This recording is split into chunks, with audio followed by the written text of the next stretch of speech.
Good morning students. आज हम लोग जिस यूनिट की बात करेंगे उसका नाम है भौतिक संसाधनों का प्रबंधन। भौतिक संसाधनों का प्रबंधन कि how to manage the physical resources. अब भौतिक संसाधन आप सभी लोगों को मालूम है कि विद्यालय में जो भौतिक संसाधन होते हैं तो पहला तो होता है स्कूल की बिल्डिंग, विद्यालय का भवन। तो विद्यालय का भवन, अब विद्यालय विद्या का मंदिर है। गिजू भाई वधेका ने बाल मंदिर की संज्ञा दी, बाल देवो भव कहा। तो विद्या का मंदिर, विद्यालय का भवन आकर्षक होना चाहिए, सुरम्य होना चाहिए। विद्यालय का वातावरण ऐसा हो कि छात्र खींचे चले आएं और वहाँ पर जब वो आए तो वहाँ का कक्षा कक्ष, वहाँ का खेल का मैदान, वहाँ जो भी संसाधन हैं, पुस्तकालय है, प्रयोगशाला है, पेयजल की व्यवस्था है, शौचालय की व्यवस्था है, जितने भी भौतिक संसाधन हैं वो एकदम आकर्षक होने चाहिए। निश्चित रूप से वहाँ पर एक जो शिक्षण अधिगम प्रक्रिया संचालित होगी वो प्रभावी होगी और बालक के मस्तिष्क में वो ज्ञान जो वहाँ प्राप्त करेगा वो अस्थायी होगा।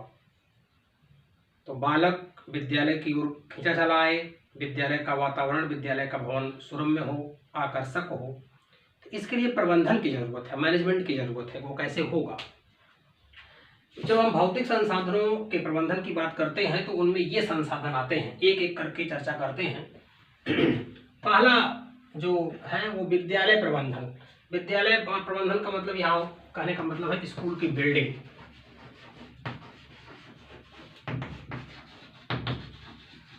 विद्यालय भवन, स्कूल की बिल्डिंग कैसी हो?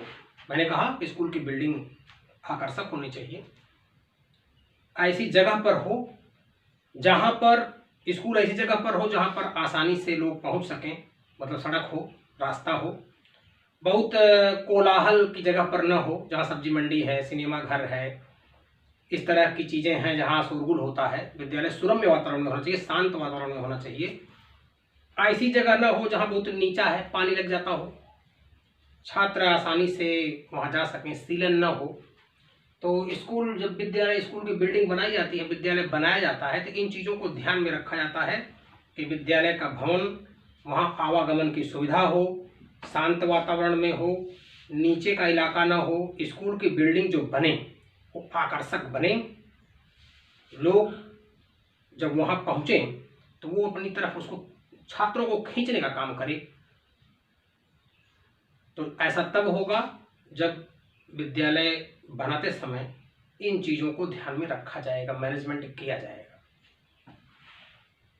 विद्यालय छात्रावास प्रबंधन, एक एक बिंदु पर डिटेल चर्चा करेंगे। अभी हम केवल इसकी बात कर रहे हैं कि भौतिक संसाधन में क्या क्या आते हैं।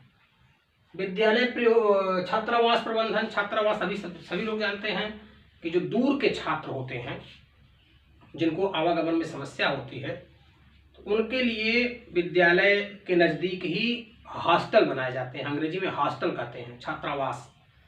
तो छात्रों के रहने के लिए आवास को छात्रावास कहते हैं। छात्रावास के जो कमरे हों अच्छे हों, वहाँ पर पेयजल व्यवस्था अच्छी हो, भोजन की व्यवस्था अच्छी हो, वहाँ का जो वार्डन हो जो छात्रावास की देखभाल करता है, छात्रों के प्रति उसका व्यवहार स्नेह पूर्वक हो, प्रेम पूर्वक हो, बच्चों में सहयोग की भावना विकसित करने वाला वातावरण हो। तो वहाँ कक्षा कक्ष में जो कमरे हों हॉस्टल में वो हवादार हों, फैन की व्यवस्था हो, भोजन की उचित व्यवस्था हो, ये सारी चीज़ों को ध्यान में रखना चाहिए। इसे कहते हैं छात्रावास का अच्छा प्रबंधन।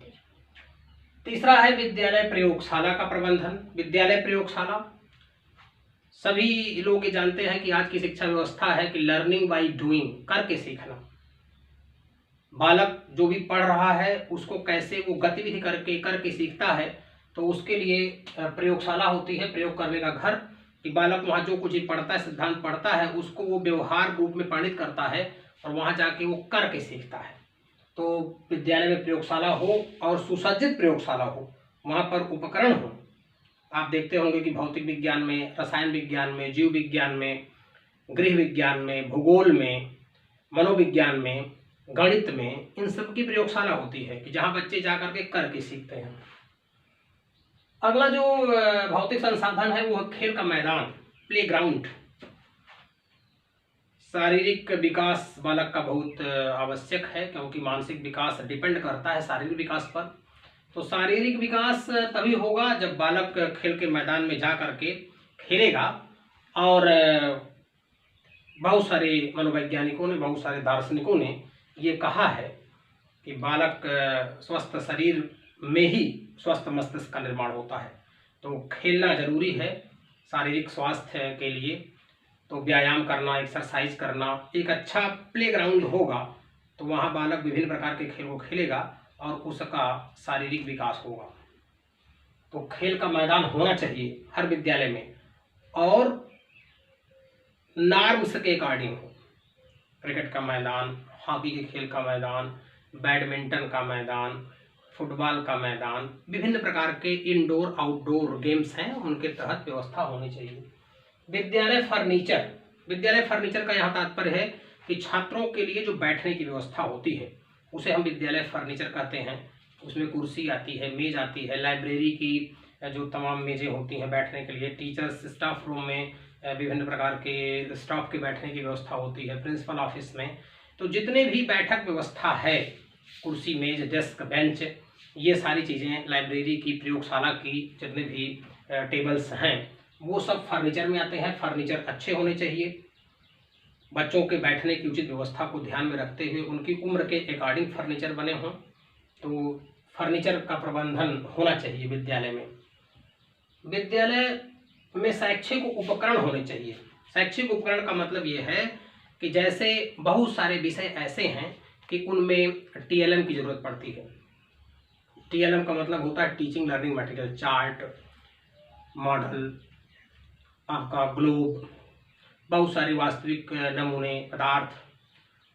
प्रयोगशाला में बहुत सारे उपकरण रहते हैं, शैक्षिक खिलौने होते हैं, बहुत सारे ऑडियो टेप, ऑडियो वीडियो, आपके जो टीएलएम आते हैं, रेडियो हुआ, टेप रिकॉर्डर हुआ, टेलीविज़न हुआ, प्रोजेक्टर हुआ, ओएचपी हुआ, मैजिक लैंटर्न है, ये सारी चीज़ें, एपिडायस्कोप है, ये सब चीज़ें आपके शैक्षिक उपकरण में आती हैं।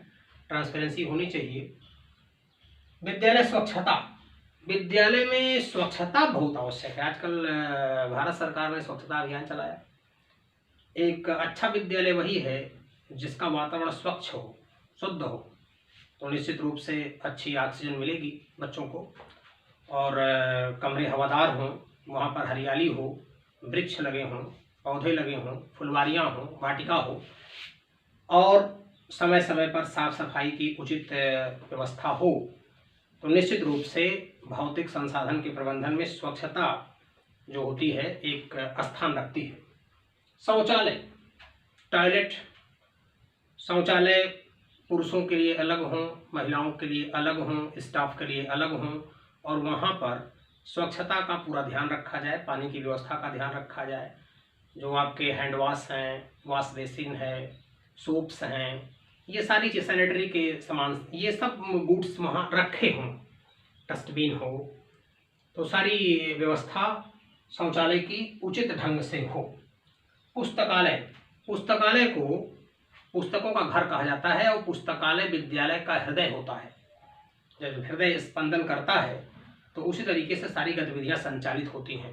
तो पुस्तकालय किसी भी विद्यालय का हृदय है, हार्ट है। जैसे हमारे शरीर में हृदय है और ये मुख्य ऑर्गन है, ये पंप करता है तो ब्लड हमारे शरीर में पहुंचता है। तो बिना हार्ट के शरीर बेकार है। इसी तरीके से बिना पुस्तकालय के विद्यालय का कोई स्थान नहीं है। पुस्तकालय हार्ट होता है विद्यालय का, और वो धड़कता है, सारी गतिविधियाँ संचालित होती हैं। और पुस्तकें किसी भी व्यक्ति की अच्छी मित्र कही जाती हैं। पुस्तकें केवल स्याही और पन्ने नहीं हैं, बल्कि ये मित्र हैं जो ज्ञान का वर्धन करती हैं और स्वाध्याय में वृद्धि करती हैं। पेयजल व्यवस्था, पानी पीने की क्या व्यवस्था है स्टाफ के लिए, छात्रों के लिए, कर्मचारियों के लिए। तो निश्चित रूप से बहुत जगहों पर इंडिया मार्क का हैंड पाइप लगा रहता है विद्यालयों में, बहुत जगह आरओ लगे हुए हैं।